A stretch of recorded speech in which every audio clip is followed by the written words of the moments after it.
to Killer Mike.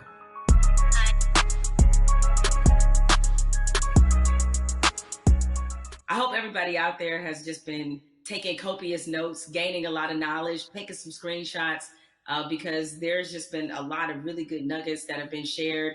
Hope you're inviting all your friends in and really having the kind of conversation in this country I certainly have not seen in my lifetime. And I'm curious to hear the thoughts of my guest right now, Killer Mike. Mike, we've been at this moment many times in our country where tragedy has struck. About this issue in particular, we've seen these videos before, but right now it feels like the world is just changing right before our very eyes. I can kind of imagine how some of our elders felt during the civil rights movement, to see the world just changing right before our eyes. So you're there in Atlanta, where certainly there was a recent incident with Rashard Brooks. We've been absorbing everything that's been happening in the country up until this moment. So how are you kind of handling all of this emotionally right now? As an American, it's hard because it's just it's a growing pain of sorts. You know what I mean? We know that our country is progressing. We know that on the other side of that progression, that we all are going to be better. I think our community and people who are essentially descendants of the cornerstone of this nation. And the cornerstone of this nation is the Constitution is important, the Founding Fathers was important, but free labor allowed all that to stand. And as a descendant of a slave, and then when I say descendant, I don't mean anything long. My great-grandmother taught me how to sew a button on a shirt as she was sewing blankets that we still use in my house. Her mother was born enslaved. So that's how close slavery is. I know how to sew a button because a slave taught her child to, and that child taught me to. That's how close. So I think that I'm excited that progress is happening, but I know on the other side of that progression, Breonna, Mr. Floyd, brother that was killed here, there are martyrs, and we've long been martyrs for the progression of this country. And I hope that as we enter into another martyrdom, another Black person has died at the hands of the state. I hope that we enter this coming out determined to see justice on the front end, and not only when we're angry. I hope that coming out of this, the young people that are in the streets organizing, continue to organize in the time of peace like they are in time of war, because they're organizing effectively. They're causing systemic change in the immediate and not some protracted campaign. And I support that. And plot, plan, strategize, organize, and mobilize. And as long as you keep doing that, you're going to capitalize off the gains that you're making. And I appreciate, and I don't mean capitalize in a monetary way. I mean, these kids are capitalizing, progressing. Organizers on the ground level who've been working for years to campaign around police brutality and violence have in an instant been able to organize people to progress law. Yeah, it's been a lot of impressive moments. I mean, you mentioned about how the young people, they're so organized, because I think about the progression from, say, Ferguson to now, and it's been pretty outstanding when you think about it. What has impressed you the most about what you're seeing right now? What has impressed me? That in '92, we rioted in Atlanta. There were riots in other cities. There were riots in Los Angeles. But there was such a stronghold on information. Local news wouldn't let what other cities know until after it was over. What's impressed me is the ability to use technology. We haven't gotten as efficient as Hong Kong, but it's coming. You are seeing at a day and age where in an instant people are able to mob on a place, people are able to say what needs to be said and go and get ghosts. You're seeing in an instant what our grandparents were able to do. And like we have a house party app in which people can sit down on that house party app. You can organize with those 8 people to know what are we going to do in school, what are we going to do in local school boards, what are we going to do with city council. Our grandparents used to have to do that in the basement. Now you're able to do it over your phones and organize effectively and immediately. So I'm impressed by the level of organization I've seen. Because when I was an organizer at 15, 16 years old, we'd have to literally meet for 30 days to plan something that you might strike that might be 3 hours or even 30 minutes, but you're constantly there. These kids are able to do it, and these young people and these organizers are able to do it in a blink of an eye. But that only happens when you train like Floyd Mayweather. Organizers are like Mayweather. They never not training. And I think that these are the people, again, that we should be looking to follow in these times. But you dropped a mention of the House Party app. Mike, are you on House Party? You use it? I just found out about it. I got the cool people in my life helped me to what's new. The two apps I'm most interested in right now are House Party, and there's an app called Convos that allows me to speak directly back and forth with people. That's a lot cooler than sometimes Twitter, where stuff gets lost in translation. But I'm still over there tweeting with the angry moms and dads. Shouts out to the old folks. I think about where activism was on this issue in particular when Ferguson happened, and looking at it now, and it's while there was definitely a lot of positives that came out of Ferguson, particularly the Black Lives Matter movement. Seeing the level and the difference is that clearly there was a lot of lessons learned there, and they've applied them now, and so it definitely seems much more cohesive, and that's been impressive. What has impressed you about what you're seeing, especially from these young people who really have seemed to seize this moment? What I've seen be most beautiful about this time is kids have the ability to adjust and move and be like water. They're truly plotting, planning, strategizing, organizing, and mobilizing. The skateboard kids came in. Usually you would see in the 60s, black people look like me. We'd make public protests. We'd get our heads split open. Sympathetic whites and allies and people who truly believe in freedom, justice, and equality entered the stage. Now, not only are you beating black people, you're dragging off white people. And it became a tapestry, a unified front to give us our most basic civil rights and acknowledge our human rights. That tapestry is happening again, and it's happening in a bigger and better way. I was talking about those skateboard kids. I saw those kids first come in as defenders.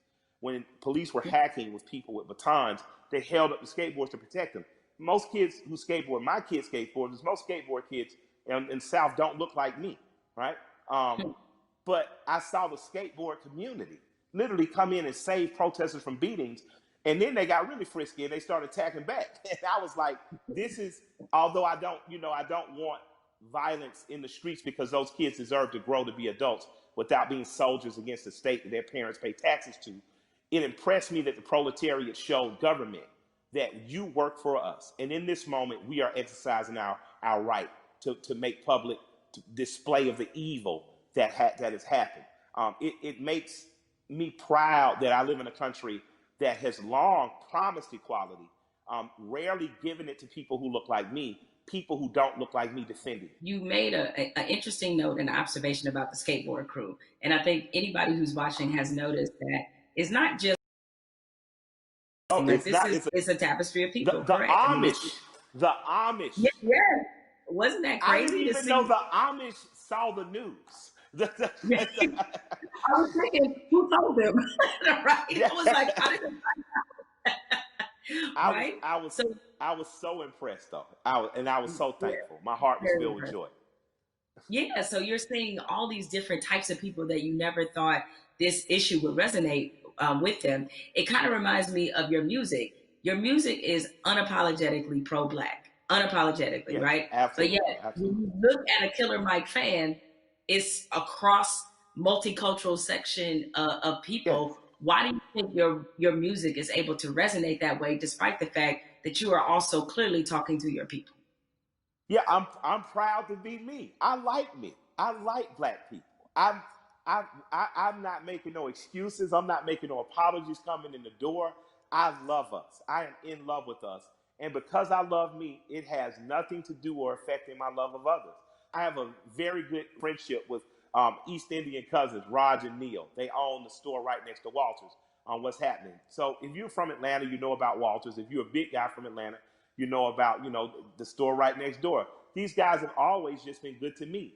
Raj went to India. He came back, brought my wife incense, these beautiful little elephant characters. He's proud to be Indian. I've learned about being Indian from my Indian friends. When you're truly who you are, how could you be offended? How could you not love it or like it? Like, man, I'm a part of the original people on earth. I'm from the continent that birthed all humanity. I think when you wear that proudly and unapologetically, and not from a place of needing someone to be below you, there's no reason for a people not to like me. I like you. I got plenty of heroes that don't look like me. There's a portrait of John Brown on my wall in my basement. I thought He's a hero. He doesn't have to look like me. You know what I mean? But I refuse to act like people. I didn't say good enough. I didn't say equal.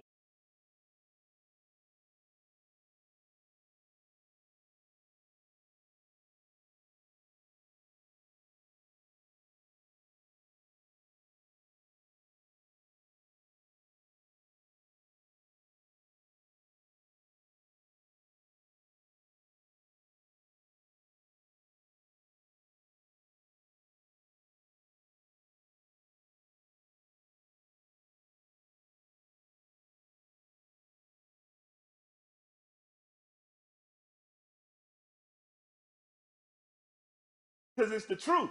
I'm a Southern boy. My grandparents from Alabama and rural Georgia. I grew up more like people on those shows. So I think across cultural lines and across racial lines, people identify with me, but just because I'm your typical American guy. You know what I mean? And I have some special things. I'm not going to deny that I'm special. I was a smart kid, went to Morehouse, had an understanding of some cool stuff. I married a beautiful woman. That helps, you know. But I think that ultimately what resonates with people is that I'm a regular guy. One of my best friends in the world is a white guy from Brooklyn.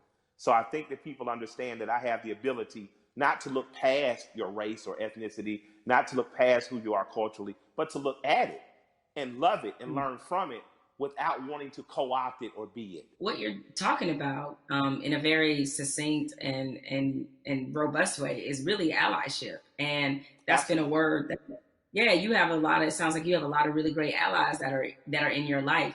Now, in this moment, I've gotten the question constantly. I assume you have too, about how to be an ally. What do I have to do? Right?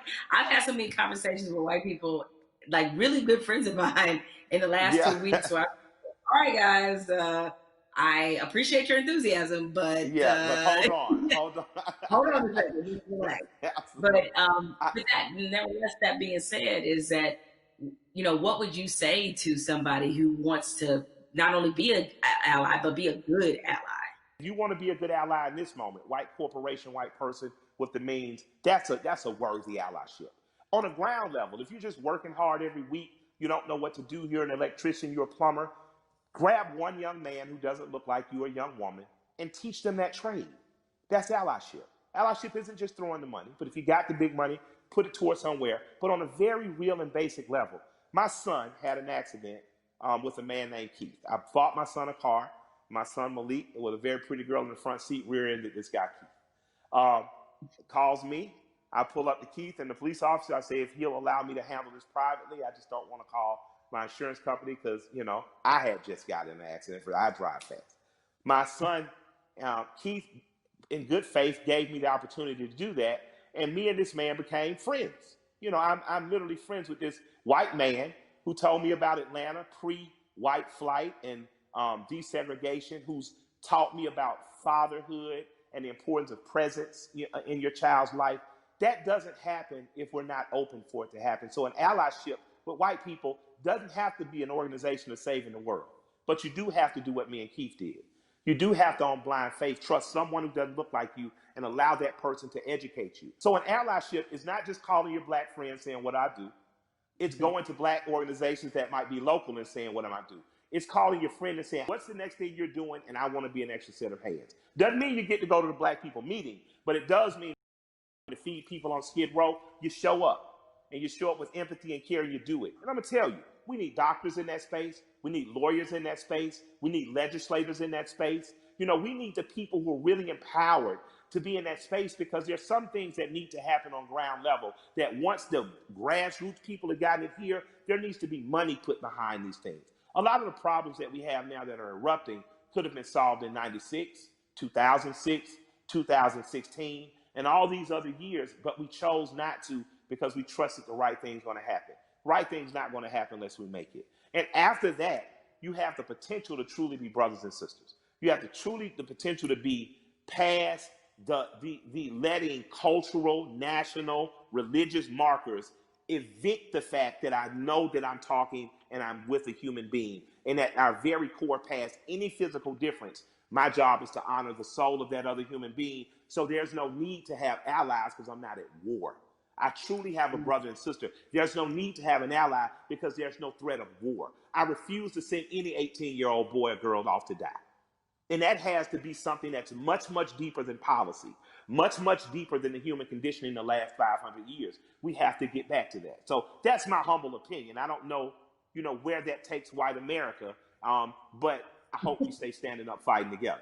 You know, Mike, we've been having this great conversation, and a lot of people watching, they probably want to know because again, these things happen in flashes. Where 1 minute we're talking about this, everybody's fired up, everybody's willing to do Yeah, things, and then the next minute, the momentum dies. So, how can the people who yeah. are watching now, how can they keep this conversation, this action, this momentum going? Take this conversation, get 8 to 10 people around you, your neighbors and people who live within 10 square miles, and start to see what you can do to affect. And then connect with other people that may be in closer proximity, 30, 40, 50 miles, even another city or places that are doing it right, or that are doing it right in other places. Connect with those people and just, if all of us do a little bit, no one has to do a lot. If all of us do a little, if all of us pick a little to do, no one will have to do a lot. That's a word right there. If we all do a little bit, nobody has to do a lot. Has to do a lot, Um, absolutely. Nobody has to do a lot. Mike, I have enjoyed this conversation like I enjoy every conversation with you. I can I certainly love talk you. to you. Yes, it is mutual. The mutual respect Absolutely. and love.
¿Hola? ¿Hola, hola? ¿Quién es Deriva? Soy yo, güey, no mames. No, sí sé luego, pero... ¿El otro? El otro Deriva era un portugueño. ¿Portugueño? Sí, el pendejo. Los demás eran lo mismo. Eran puro ¿Por qué se llama? O sea, ¿por qué se llama? Pero, ¿por qué se llama Zuko de Farorafa? Miguel Gamer también hay uno. Ay, déjame que ahora vuelvo, que voy a hacer caca. De un banco. Voy a ir a hacer caca, ahora vuelvo. No era cierto, diría.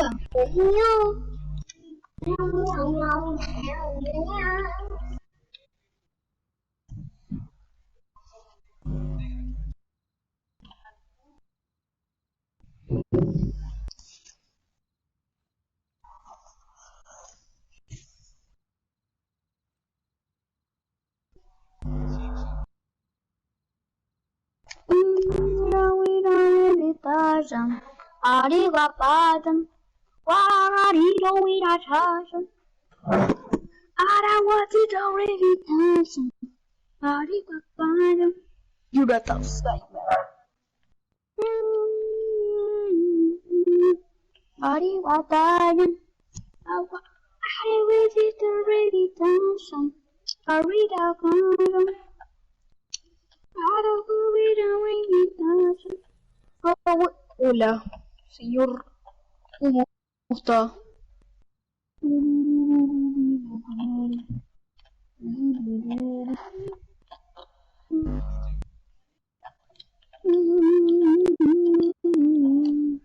Arigato.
Pero tienes que buscar eso.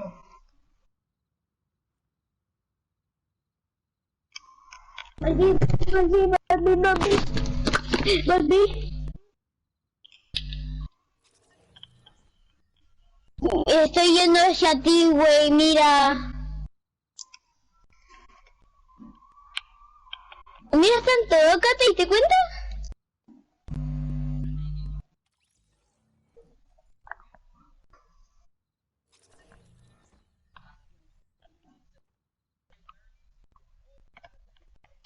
De cara rey vieja.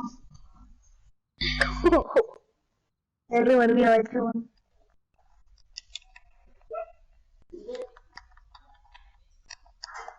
What the heck?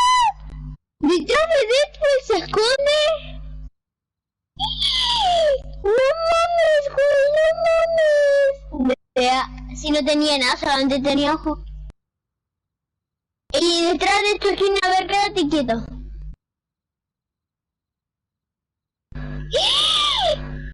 Adivina quién se esconde.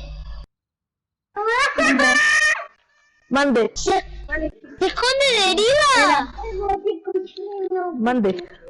Detrás de tu máscara de A. Mi cocina. ¿Qué? ¿Qué? Cocina. Sí, cochina. De que detrás de la máscara tuya se esconde Deriva. ¡Deriva calvo! ¿Te crees, calvo? Mira, te mando captura. Hablando. Yo todo lo chupé. ¡Cállate! ¿Quién es? Acá hay otro. Está hablando. Mira, yo no voy a hablar. ¿Hola? Hola. ¡Oh, no! ¿Hola? Uy, no mames. ¿Quién está hablando? ¡Jesús! ¡Jesús! ¿Qué? ¡Jesús! ¿Qué? ¡Un milagro! ¡Un milagro! ¿A dónde estás? Yo soy la Iconic, ¿por qué? ¿Eres chileno? Sí, ¿por qué? Buena. ¿Cómo Sí, buena. Soy este, mira. ¿Vos crees que no veo tu nombre? El que está atrás. Mira, ven. Te mando coso. Ahí te mandé. Acéptamela. Aceptado. Buena. Hola. Hola. Hola. Hola. Ya, pues regálame el pase de batalla, pendejo. Toma. Hola. No. No tiene... Espera, ahora vuelvo.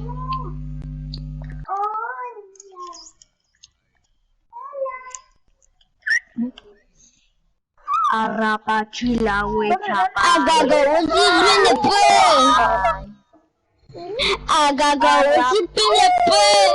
vas a matar. Ya, pues regálame el pase, gato. Tú dijiste que me lo ibas a regalar, pendejo. No mames. Arracachula, guacha. Oh, las protestaciones. Ya, yo voy a andar, yo quiero jugar, ¿cómo se llama? Hay pura people. Hay pura people, oye. Hay pura people. Guapi, por